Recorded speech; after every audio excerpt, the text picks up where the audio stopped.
Cette histoire à présent liée aux tensions entre la Russie et l'Europe de l'Ouest. Giga est russe, il est d'origine géorgienne et travaille dans les Alpes de Haute-Provence depuis décembre 2017.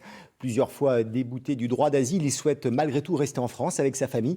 Mais l'administration française lui demande de quitter le territoire. Explication Véronique Bouvier et Aurélien Casanova. Giga, 38 ans, travaille en CDI dans ce garage. Mécano, carrossier, il fait le bonheur de l'équipe. Aujourd'hui, sa vie est ici. Retourner en Russie, pas question. Ça pose problème après pour moi et pour ma famille. Je ne vais pas retourner là-bas. Je viens ici pour ça, pour sécurité. Son employeur, devenu son ami, compte sur Giga, qualifié d'ouvrier exceptionnel. Il ne comprend pas que la France lui refuse le droit d'asile. Ça me semble surréaliste quand effectivement j'entends dire qu'il faut le renvoyer en Russie.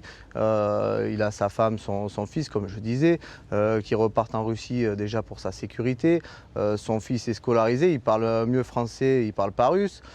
Pour moi, tout est. Voilà, je trouve que ça ni queue ni tête. Suite à la situation en Ukraine, l'avocat de Giga a sollicité un réexamen de ce dossier.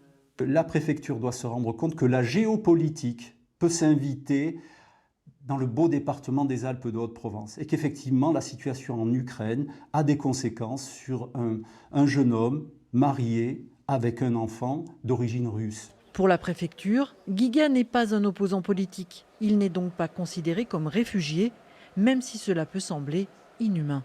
Pour les personnes qui sont arrivées depuis 4 ans et qui se sont maintenues illégalement en France, depuis 4 ans, avec 3 procédures qui ont abouti à 3 refus confirmés 3 fois par la justice, on considère que l'affaire a été vue et revue à plusieurs reprises et que par conséquent, il n'a plus de droit, il n'a jamais eu en réalité de droit à séjourner en France. La préfecture conseille à Giga de faire une nouvelle demande à l'Office français pour la protection des réfugiés en raison de la situation internationale.